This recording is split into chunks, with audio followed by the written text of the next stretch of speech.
আজকের লেসনটা তোমাদের অষ্টম শ্রেণীর সাধারণ গণিতের অনুশীলনী 4.2-এর 7 নম্বর অঙ্কটা পড়াবো।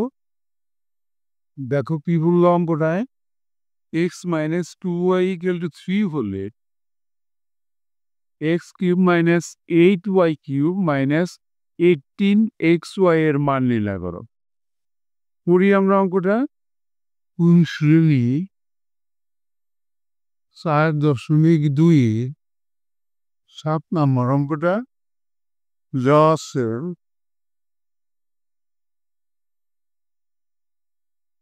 x - 2y = 3 হলে x³ - 8y³ - 18xy = what? এটার মানটা কত? যদি আমরা এখন ধরে করি, যেহেতু এটা প্রমাণ না, এখন x³ - 8y³ -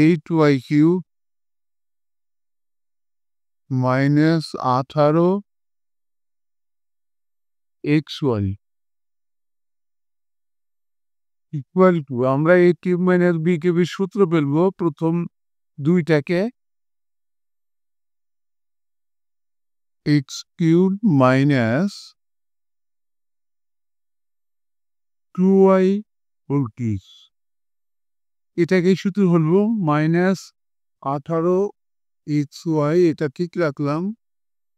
এখন কোন সূত্র ফেলবো? a³ - b³ সূত্র। a³ - b³ মানের সূত্রটা আমরা উপরে একটু লিখে রাখি তোমাদের বোঝার সুবিধার্থে। a³ - b³ এটার মানের সূত্র হলো a - b হোল³ প্লাস, ভিতরে মাইনাস বাইরে প্লাস, কি ab ইন্টু a - b। এই সূত্রটা আমরা ব্যবহার করব। Equal to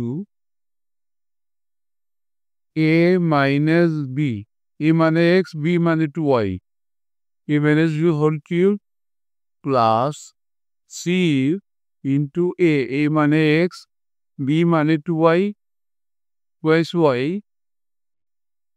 into a plus b, a minus b, x minus 2y। সূত্রটা ফেললাম, সাথে আমাদের -18xy এটা রেখে দিলাম। এবার আমরা মানটা বসাবো। দেখো x - 2y এর মান কিন্তু ছিল 3, তাহলে 3 হোল³ প্লাস, এখানে গুণ করলে 3 × 6 xy ইন্টু ব্র্যাকেটের মধ্যে মানটা বসালাম। x - 2y এর মান কিন্তু 3, মাইনাস 18xy ছিল, সেটা রেখে দিলাম।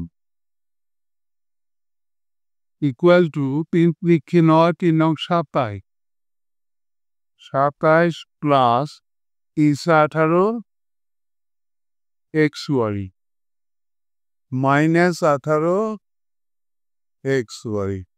দেখো -18xy প্লাস 18xy কেটে দিলাম, সমান সমান থাকে আমাদের 27। এটাই অ্যান্সার। এরই সাথে কিন্তু আমাদের আজকের লেসনটা শেষ হয়ে গেল। অবশ্যই তোমরা পরবর্তী লেসন দেখবা। Thank you for watching, see you next.